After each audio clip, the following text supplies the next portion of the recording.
Hello good morning to all of you. कैसे हैं आप लोग? तो आज हम लोग जो है गॉस थ्योरम के जो है आपका एप्लीकेशन के बारे में जो है स्टडी करेंगे। तो गॉस थ्योरम के बारे में हम लोगों ने जो है पढ़ चुका था। क्या था Gauss theorem? Phi equal to Q by epsilon naught. अगर कोई भी क्लोज्ड सरफेस है और उसके अंदर कोई भी चार्ज, अगर टोटल चार्ज का वैल्यू अगर क्यू है, तो उस पूरे क्लोज्ड सरफेस से जो है टोटल इलेक्ट्रिक फ्लक्स कितना बाहर आएगा, उसका वैल्यू जो है गॉस ने जो है बहुत ही सिंपल तरीका से बताया था। और वो सिंपल तरीका क्या था? Phi equal to Q by epsilon naught. Gauss का कहना था कि सिर्फ उसके अंदर जो है चार्ज कितना है, टोटल चार्ज का वैल्यू कितना है, सिर्फ वो आप निकाल लीजिए तो आपको जो है गॉस के बारे में जो है ये इलेक्ट्रिक फ्लक्स के बारे में पता लग जाएगा। तो मेन एप्लीकेशन क्या है आपका गॉस थ्योरम का? तो आज हम लोग जो है पहला एप्लीकेशन इसका देखते हैं, field due to an infinitely long charge wire. हमें निकालना है electric field. Mainly Gauss theorem का एप्लीकेशन जो है इलेक्ट्रिक फील्ड निकालने के लिए यूज किया जाता है। इलेक्ट्रिक फील्ड इसके पहले हम लोगों ने कूलम्ब्स लॉ के हेल्प से निकाले थे, लेकिन उसमें प्रॉब्लम क्या था? उसमें प्रॉब्लम ये था कि आपको जो है अगर इलेक्ट्रिक फील्ड निकालना है, अगर कंटिन्यूअस चार्ज डिस्ट्रीब्यूशन दिया हुआ है, तो हमारा डेरिवेशन बहुत ही लंबा हो जाता था। ठीक है, इस प्रॉब्लम को सॉल्व करने के लिए गॉस ने क्या किया, बहुत ही सिंपल तरीका से जो है कूलम्ब्स लॉ को जो है यूज किया हुआ है। बहुत ही सिंपल तरीका से जो है बोल सकते हैं क्या कि गॉस थ्योरम के हेल्प से हम लोग इसे निकाल सकते हैं। कैसे निकालेंगे देखिए आज। तो field due to an infinitely long charge wire. Infinitely long charge wire का मतलब क्या होता है कि कोई भी आपका जो है चार्ज वायर है, जैसे ये मान लेते हैं आपका चार्ज वायर है, ये बहुत ही अधिक लेंथ का, इनफिनाइट लेंथ का। इनफिनाइट लेंथ का मतलब क्या होता है? इनफिनाइट लेंथ का मतलब है कि जहां पे हमें इलेक्ट्रिक फील्ड निकालना है, जिस पॉइंट पे, सपोज मान लेते हैं कि ये P पॉइंट है, इस P पॉइंट का डिस्टेंस जो है इस वायर से जो है आपका 2 सेंटीमीटर का डिस्टेंस है, और ये वायर का लेंथ जो है बहुत ही अधिक है, 2 सेंटीमीटर के रिलेटिव में बहुत ही अधिक है। जैसे कहने का मतलब है 4 मीटर, 5 मीटर, 6 मीटर। तो 2 सेंटीमीटर के रिलेटिव में 4 मीटर या 5 मीटर या उससे भी अधिक अगर हम लें, तो वो बहुत ही अधिक लेंथ हो जाता है। तो उस केस में हम लोग जो है उस वायर को जो है क्या कहेंगे? इनफिनाइट लेंथ का कहेंगे हम लोग। तो मान लेते हैं कि इनफिनाइट लेंथ का वायर है, इस पे कोई चार्ज आपका है, पहले में मान लेते हैं पॉजिटिव, मान लेते हैं पॉजिटिव चार्ज इस पे है, पॉजिटिव चार्ज इस पे है। अब इस वायर के कारण आपको जो है निकालना है इलेक्ट्रिक फील्ड निकालना। तो इलेक्ट्रिक फील्ड आप कहां पे निकाल सकते हैं? इससे कुछ ना कुछ जो है ये डिस्टेंस, इससे कुछ ना कुछ जो है डिस्टेंस होना चाहिए। कोई बंदा बोला कि हम जो है 2 सेंटीमीटर के डिस्टेंस में निकालना चाहते हैं, तो चलिए 2 सेंटीमीटर यहाँ पर भी आ सकता है आपका ये, ठीक है, 2 सेंटीमीटर इधर भी आ सकता है, फिर आपका इधर भी, माने इसके पैरेलल में जो है आपका जो है ये जितना भी पॉइंट जो है आपका जो है वो सब जो है 2 सेंटीमीटर का हो सकता है। जैसे ये अगर जो वायर है आपका जो, अगर हम यहाँ पे 2 सेंटीमीटर वाला एक सर्किल बना दें, ठीक है, 2 सेंटीमीटर वाला सर्किल बना दें, तो हर एक पॉइंट जो है आपका ये एक तरह से बोल सकते हैं वहां पे हम लोग इलेक्ट्रिक फील्ड निकालना होगा। तो ऊपर वाला टॉप मोस्ट वाला पोर्शन जो है आपका जो है एक तरह से ये सर्किल की तरह जो है बिहेव करेगा, ठीक है। इसी प्रकार जो बहुत सारा सर्किल आपका जो है यहाँ पर रहेगा, बहुत सारा सर्किल जो है एक दूसरे के ऊपर जो है रह सकता है, और जब बहुत सारा सर्किल जो है एक दूसरे के ऊपर जब हम रखते जाएंगे तो वो क्या बन जाएगा? एक सिलेंडर बन जाएगा, ठीक है, एक सिलेंडर बन जाएगा। तो कहने का मतलब है क्या कि 2 सेंटीमीटर का जो है डिस्टेंस पे हमें जो है इलेक्ट्रिक फील्ड निकालना है। तो एक तरह से हम इसको सिंपल तरीका से बोल सकते हैं कि एक ऐसा सिलेंडर है जिसका रेडियस जो है आपका जो है 2 सेंटीमीटर है, राइट सर्कुलर सिलेंडर है, उसी सिलेंडर के सरफेस पे हमें जो है इलेक्ट्रिक फील्ड निकालना है।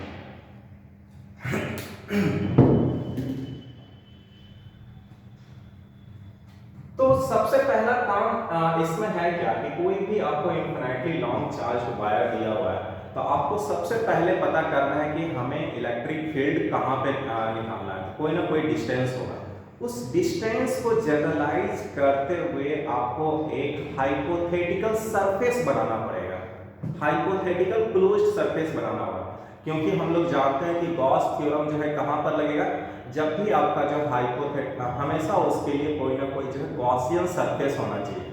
गॉसियन सरफेस का मतलब क्या हो रहा है, हाइपोथेटिकल सरफेस।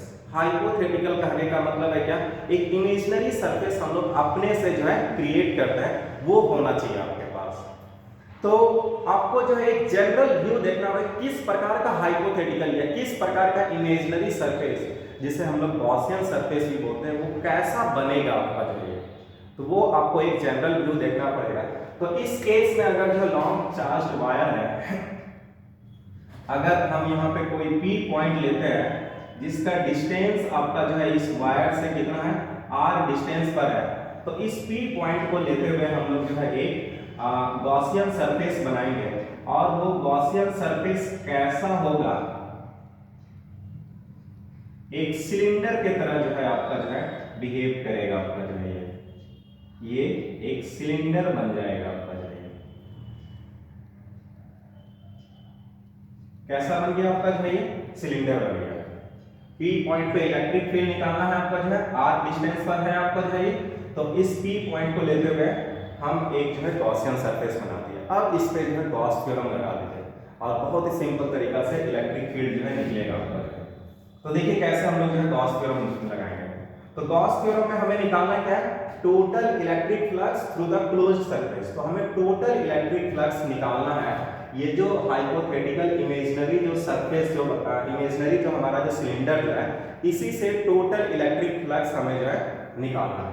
तो कैसे बनाएंगे, गॉस थ्योरम के बारे में हम लोग जान रहे हैं, फाई इक्वल टू या सिंपल जो है इलेक्ट्रिक फ्लक्स क्या था, E डॉट एस, एस आपका जो है एरिया हो गया, E आपका जो है इलेक्ट्रिक फील्ड हो गया आपका जो है। और गॉस थ्योरम हमारा क्या था, phi equal to Q by epsilon naught. इस दोनों को हम लोग जो है इक्वेट करके जो है बनाने का कोशिश करेंगे। तो सबसे पहले हम लोग जो पहले वाले इक्वेशन को लेकर चलते हैं, E और S। तो हम लोग देखते हैं क्या कि यहाँ पे जो है ये P पॉइंट पे जो है बोलिए, या ये जो कर्व सरफेस है, इस पे कोई छोटा सा जो है एरिया अगर लेते हैं, बैठिए जो है ये अगर जो है इस एरिया को हम S1 से डिनोट कर दिए, इस एरिया को जो हम जो है S2 से डिनोट कर दिए, ये जो सर्कुलर जो टॉप मोस्ट है S3 से डिनोट कर दिए, इसे S4 से जो है डिनोट कर दिए। ये जो एरिया है, अगर स्मॉल एरिया यहाँ पर अगर हम लेते हैं, तो इस स्मॉल एरिया के कारण जो है आपका जो है इसका जो एन कैप किधर की ओर होगा, बाहर की ओर होगा। एन कैप जो है इसका बाहर की ओर होगा, ठीक है। अब इसके बाद जो है आपका जो है ये जो इलेक्ट्रिक फील्ड है, इलेक्ट्रिक फील्ड पॉजिटिव चार्ज के कारण क्या होगा, हमेशा बाहर की ओर होता है। तो इलेक्ट्रिक फील्ड का भी डायरेक्शन आपका किधर की ओर होगा, बाहर की ओर होगा। तो ये दोनों हमेशा जो है आपका जो है ये पैरेलल है, इलेक्ट्रिक फील्ड और एन कैप। एन कैप कहने का मतलब है यहाँ पे जो एरिया जो है, एरिया का डायरेक्शन है। तो एरिया का डायरेक्शन और इलेक्ट्रिक फील्ड दोनों आउटवर्ड है आपका जो है, दोनों पैरेलल है। तो एंगल क्या हो गया, 0 डिग्री हो गया। जब एंगल 0 डिग्री हो गया, सेम यहाँ पे एंगल 0 डिग्री हो रहा है। यहाँ पे भी आप जो है अगर ये इस सरफेस के लिए S2 के लिए अगर छोटा सा अगर जो है कोई भी सरफेस अगर हम बनाते हैं, तो इसके लिए भी आपका एन कैप जो है बाहर की ओर होगा, इलेक्ट्रिक फील्ड का भी डायरेक्शन जो है किधर की ओर होगा, बाहर की ओर होगा। तो दोनों के बीच में एंगल कितना हो जाएगा, 0 डिग्री हो जाएगा, ठीक है। लेकिन यहाँ पे आप देखिए, यहाँ पे अगर कोई भी आप छोटा सा अगर एरिया बनाते हैं, तो इसका एन कैप क्या होगा, बाहर की ओर होगा, आउटवर्ड। और इलेक्ट्रिक फील्ड पॉजिटिव है, तो हमेशा इस डायरेक्शन में आपका जो है इलेक्ट्रिक फील्ड होगा, आउटवर्ड में। तो दोनों के बीच में एंगल कितना हो गया, 90 डिग्री यहाँ पर हो गया। सेम यहाँ पर भी अगर हम लोग जो है देखते हैं, तो एन कैप जो है बाहर की ओर और इलेक्ट्रिक फील्ड जो है इस डायरेक्शन में आपका, तो यहाँ पर भी एंगल 90 डिग्री। इस सिलेंडर का जो है राइट सर्कुलर सिलेंडर का जो है 4 सरफेस ले रहे हैं। एक जो हम जो है इस राइट साइड के जो सरफेस को हम S1 से डिनोट किए, इसे हम लेफ्ट वाले को S2 से। इसे S3 से, इसे S4 से। हर एक सरफेस से कितना इलेक्ट्रिक फ्लक्स निकल रहा है सभी को जो है जोड़ देंगे हम लोग। जो है सभी इलेक्ट्रिक फ्लक्स को जोड़ेंगे तो हमें क्या पता लगेगा, टोटल इलेक्ट्रिक फ्लक्स पता लग जाएगा। ठीक है, तो एक जनरल तरीका से जो है E डॉट S से हम लोग जो इलेक्ट्रिक फ्लक्स जो निकालते हैं, पहले हम लोग जनरल तरीका से इलेक्ट्रिक फ्लक्स निकाल रहे हैं। तो जनरल तरीका से इलेक्ट्रिक फ्लक्स हो गया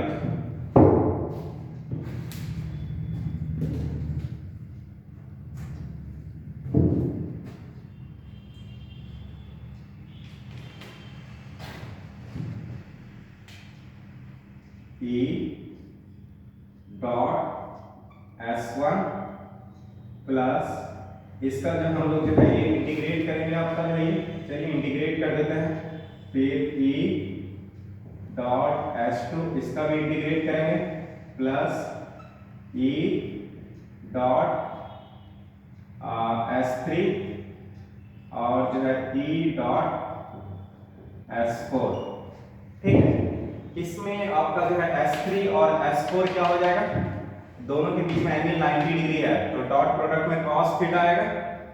S3 और जो है तो ये हम लोग जो है इसे लिख सकते हैं ES1 cos 0 डिग्री। S2 में भी हम लोग जो है ये ES2 cos 0 डिग्री। S3 में भी हम लोग जो है क्या लिखेंगे, S3 के लिए जो है 90 डिग्री हो जाएगा, ये 90 डिग्री cos 90 डिग्री 0 प्लस 0 हो जाएगा। अब देखिए यहाँ पे जो है ES1 cos 0 degree 1 cos 0 degree 1, ES1 S1 और S2 पूरा मिलकर क्या हो जाता है आपका जो है टोटल कर्व्ड सरफेस एरिया जो है बन जाएगा।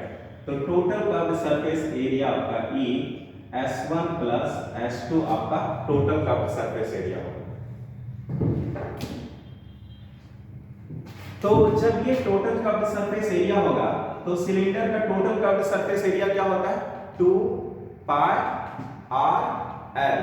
2 पाई आर एल, 2 पाई आर एल आपका जो आर क्या हो गया, इसका रेडियस हो गया, एल क्या हो गया, इसका जो है ये लेंथ हो गया या इसका जो है हाइट हो गया आपका जो है।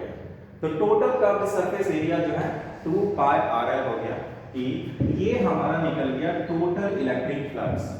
टोटल इलेक्ट्रिक फ्लक्स में जो है सिर्फ इसका जो है कर्व्ड सरफेस एरिया ही आपका जो है कंट्रीब्यूट करता है, बाकी जो आपका जो ये सर्कुलर पोर्शन जो ऊपर वाला और ये नीचे वाला कंट्रीब्यूट नहीं करता है, क्योंकि दोनों के बीच का एंगल कितना है 90 डिग्री है और cos 90 डिग्री 0 हो जाता है। इस दो सरफेस के केस में क्या होता है आपका जो कर्व्ड सरफेस एरिया जो इस प्रकार जो राउंडेड जो है आपका ये, उस केस में आपका जो है इलेक्ट्रिक फील्ड और एनकैप हमेशा जो है क्या रहता है, पैरेलल रहता है। अब यहाँ पे जब जनरल तरीका से निकाल दिए हैं, अब देखिए यहाँ पर गॉस थ्योरम लगाएंगे। गॉस थ्योरम क्या है, फाई बराबर जो है Q by epsilon naught E 2 pi R L। Q क्या है आपका, ये टोटल चार्ज है, टोटल चार्ज इस सिलेंडर के अंदर। तो इस सिलेंडर का लेंथ जो हम लोग कितना माने हुए हैं, L माने हुए हैं। तो L लेंथ का जो वायर जो है इसके अंदर है जिस पे चार्ज है कुछ, तो उस पे टोटल चार्ज कितना है उसे हम लोग जो है लिखेंगे किसके फॉर्मेट में, डेंसिटी के फॉर्मेट में लिखेंगे, आपका जो है लाइन डेंसिटी के फॉर्मेट में लिखेंगे। तो जब भी कंटिन्यूअस चार्ज डिस्ट्रीब्यूशन दिया हुआ रहेगा तो आपका जो है डेंसिटी जरूर दिया हुआ रहेगा। तो पहले में ये जो वायर जो है इसका जो है लाइन चार्ज डेंसिटी वो कितने के बराबर है आपका जो है, मान लेते हैं लैम्डा के बराबर है आपका जो है। तो लैम्डा आपका जो उसका लाइन चार्ज डेंसिटी है, लैम्डा इक्वल टू क्या होता है, Q बाय L होता है। तो यहां से अगर Q का वैल्यू निकालेंगे तो Q इक्वल टू क्या हो जाएगा, लैम्डा L आ जाएगा। इस Q के वैल्यू को जो है वहां पे पुट कर देंगे, तो Q equal to lambda L by epsilon naught E 2 pi R L। अब यहाँ पे आप जो है ये L और ये L पोर्शन जो है कैंसिल आउट हो गया, तो यहां से हम लोग क्या निकालेंगे, इलेक्ट्रिक फील्ड। तो इलेक्ट्रिक फील्ड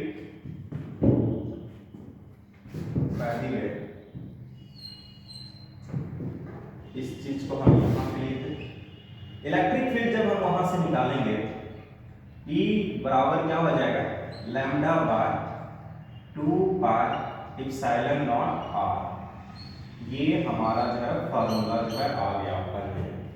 तो किसी भी पॉइंट P पर जो r डिस्टेंस पर है, इलेक्ट्रिक फील्ड का फार्मूला क्या हो गया, lambda by 2 pi epsilon naught r। अगर इस फार्मूला को अगर ध्यान से देखिएगा तो इसमें क्या पता लग रहा है कि इलेक्ट्रिक फील्ड जो है आपका जो है जिस पॉइंट पे निकालना है वो कितने डिस्टेंस पर है, डिस्टेंस का क्या है, इनवर्सली प्रोपोर्शनल है आपका जो है। तो हमेशा ध्यान रखना कि electric field is inversely proportional to the distance at which we are going to find the electric field. तो ये फार्मूला, आप इस फार्मूला को हम लोग जो है लिख रहे हैं किसके फॉर्मेट में, लाइन चार्ज डेंसिटी के फॉर्मेट में लिखना है आपको जो है। तो E equal to lambda by 2 pi epsilon naught r। तो इस प्रकार जो हम लोग जो है डेरिवेशन करते हैं आपका जो है ये इलेक्ट्रिक फील्ड का जो है फार्मूला निकालते हैं गॉस थ्योरम के हेल्प से। बहुत ही सिंपल तरीका से निकल गया, कुछ भी नहीं करना पड़ा, बस 3-4 स्टेप में निकल गया।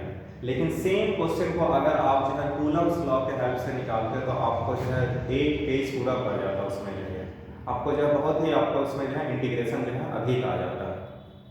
तो ध्यान रखना कि कभी भी हम लोग जो है कोई भी गॉस थ्योरम की हेल्प से डेरिवेशन करेंगे तो सबसे पहले आपको एक गॉसियन सरफेस बनाना पड़ेगा, एक एप्रोप्रिएट सिमेट्रिकल जो है गॉसियन सरफेस जो है सेलेक्ट करने का कोशिश कीजिएगा, ठीक है। और जब ये गॉसियन सरफेस पता लग जाएगा तो हर सरफेस के लिए उस गॉसियन जो आपका क्लोज सरफेस है उसके लिए हर सरफेस के लिए इंडिविजुअली जो है आप जो है इलेक्ट्रिक फ्लक्स निकालिएगा जनरल फार्मूला से, phi equal to E dot S।